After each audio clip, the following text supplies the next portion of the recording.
said, "Why do you want to know my name?" The man replied. Then he blessed Jacob there. Jacob named the place Peniel, which means face of God.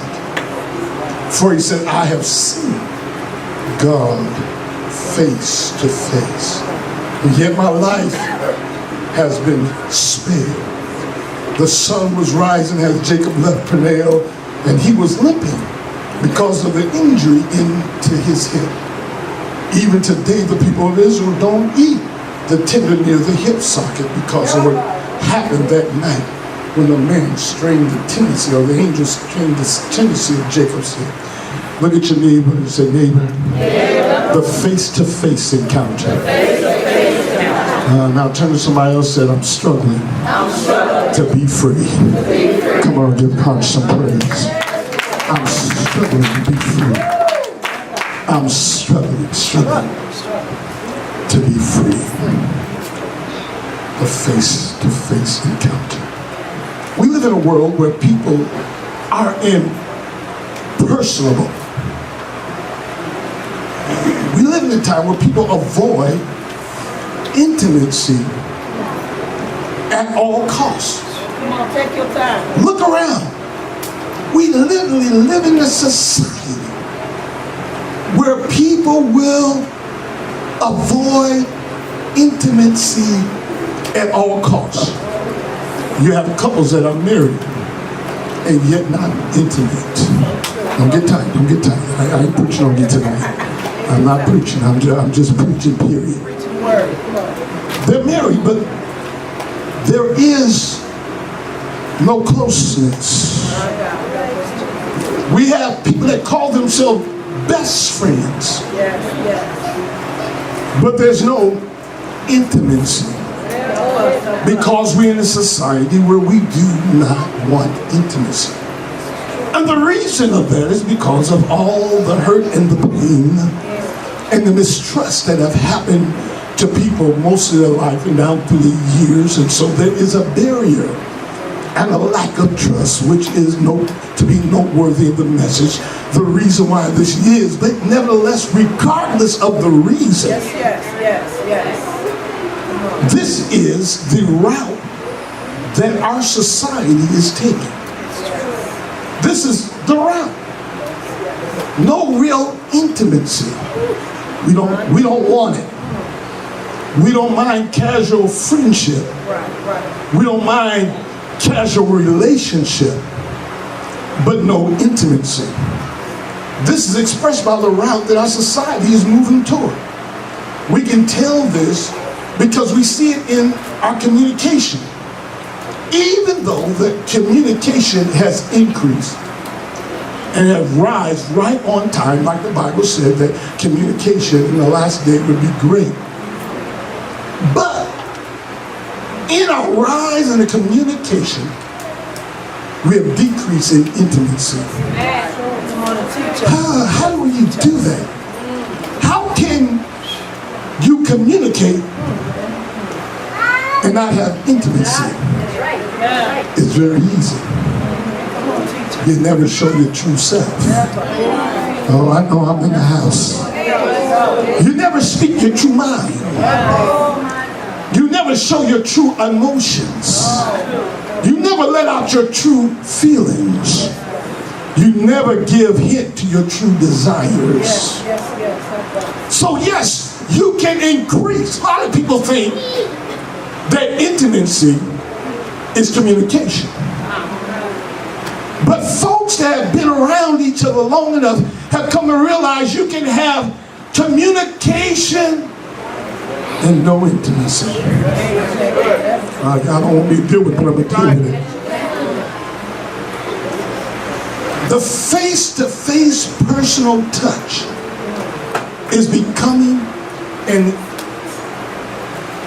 thing of the past.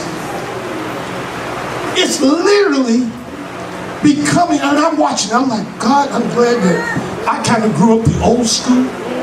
I'm kind of glad I grew up in a time, in a situation where people still have a major form of intimacy, and I really feel sorry for you teenagers. I feel sorry when I watch you all the time.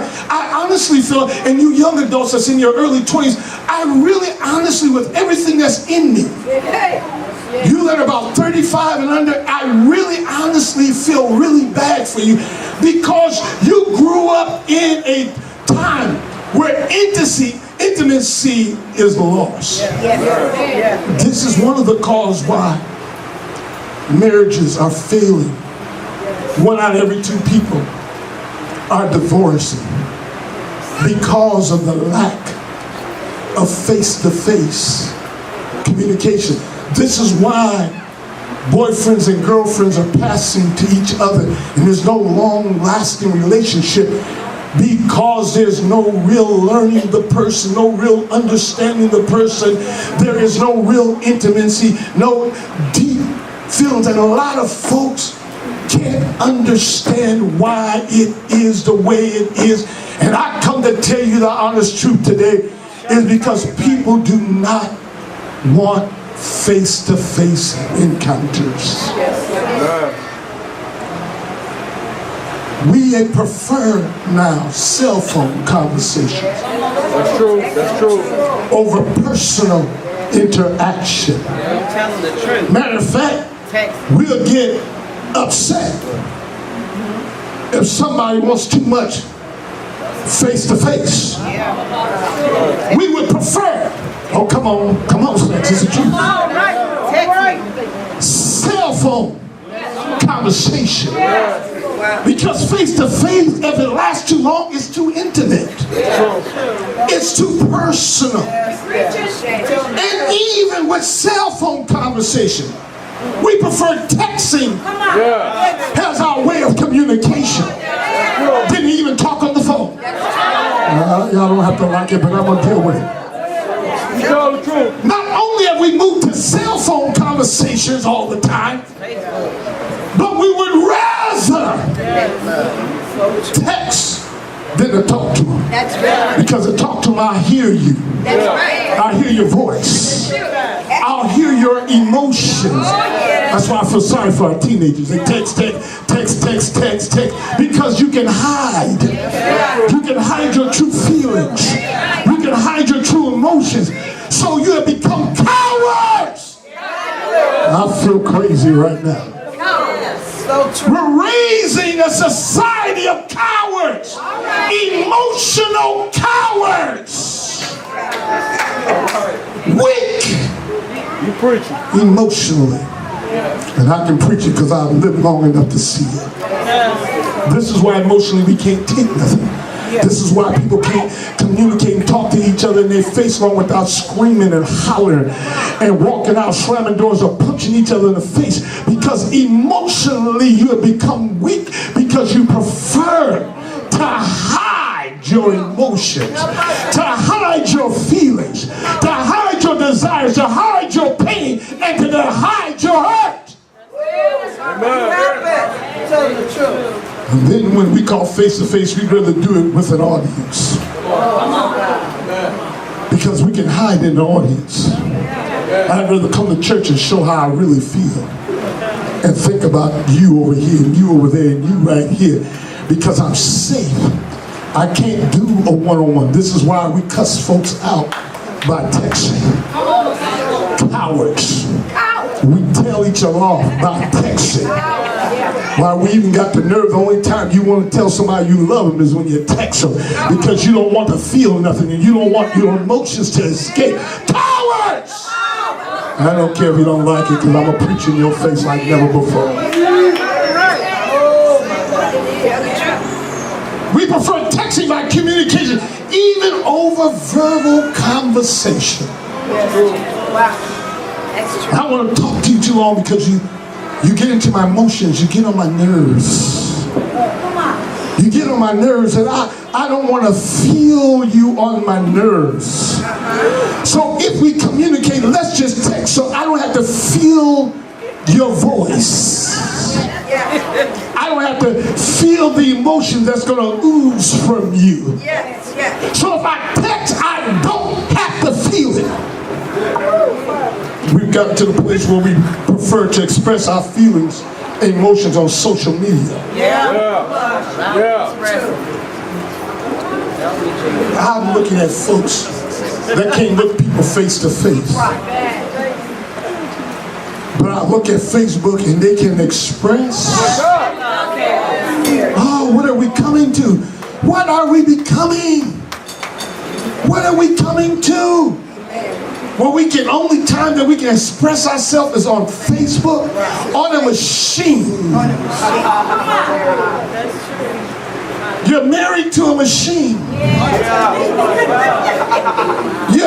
You're tied hip to hip with a machine. You're making love to a machine. Oh, I'm going to talk about it. I don't care what you say. Because your machine gets more love than your mama. I'm going to preach in your face. Your machine gets more love than your father, your cousin, your next door neighbor, your brother, your husband, your wife. You would rather pour your emotions in a machine.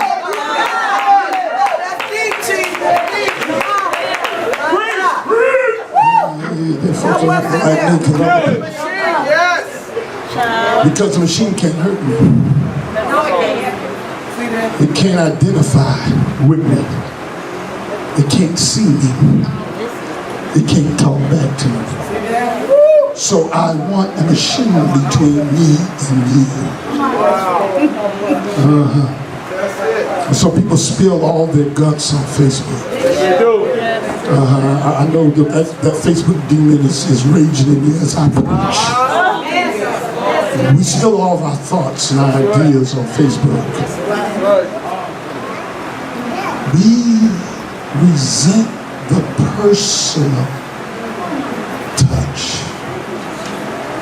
We don't want it. We prefer, just look at our society, this is not true. Drive-ups. I ain't going inside. We prefer drive-ins and drive-outs.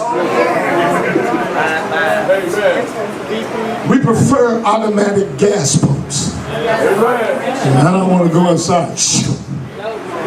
We prefer to swipe our cards. I'm just telling you what's going on. We'd rather go to the automatic teller machine and get our money out of the machine. And we'd rather it counted for us because we trust it more than we trust people. We go to self-service cash out like Walmart. Oh, come on here. The grocery store. Do you see where society is heading? It's helping us to become numb. Amen. We're becoming numb. Amen.